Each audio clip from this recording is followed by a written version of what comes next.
I thought I might share this case with you in case it speaks to you, in case you can identify with, let's call her Emily. When she first started to see me, she described her marriage as very calm but lonely. She said that her and her husband rarely fought, but beneath the surface, there was like a steady hum of tension. Emily avoided conflict because in her family, she was taught to believe that love meant just keeping the harmony, just keeping everything okay. And that speaking up about what hurt or what even felt unfair would only lead to distance. And her biggest fear was being shut out completely or just abandoned altogether. So for years inside of her relationship, she swallowed what felt so uncomfortable. And she smiled when she wanted to cry. And she'd say things like, "It's fine," when really it wasn't.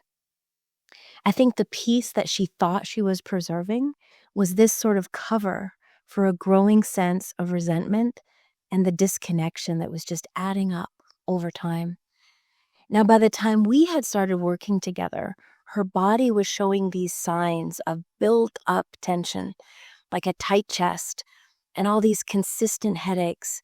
She would talk about the cycle of emotional shutdown she would go through before her body started talking to her. And she talked about how irritated she would get with just small things, and it would surprise her. She told me, "I used to think that I was the laid back one, but maybe it's more like I'm just the shut down one." Together, we started to explore what was beneath the silence, exploring the deeper roots of what I would call conflict avoidance, including what she learned about growing up, everything connected to safety and expressing herself, and what she called the emotional risk of being honest. The turning point came when Emily realized avoiding this fight actually doesn't make anything disappear. It just pushes the tension underground, where it leaks out later. And this buildup of resentment just comes forward in a huge argument. She realized that she'd been holding a completely different version of her relationship just in her own mind that her partner knew nothing about. So Emily started to learn how to spot when her nervous system wanted to shut down and how to stay with herself instead.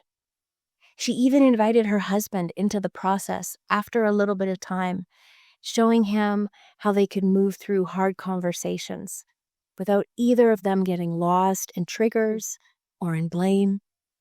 Her marriage then could become more real, more honest, more connected than it had been in years. A good relationship isn't the absence of conflict. It's more about the presence of honesty, even to what's difficult. Maybe especially then. If you can relate to Emily, take a moment to ask yourself, what does keeping the peace remind you of from your childhood? Maybe images come forward, maybe sensations, maybe a sense of remembering when you just stop and pause for a moment. Maybe considering also who else in your family avoided conflict or exploded with it, making sure you would stay quiet with what was bothering you. What might help you to feel more safe in your most important relationship, to express what's true and important for you?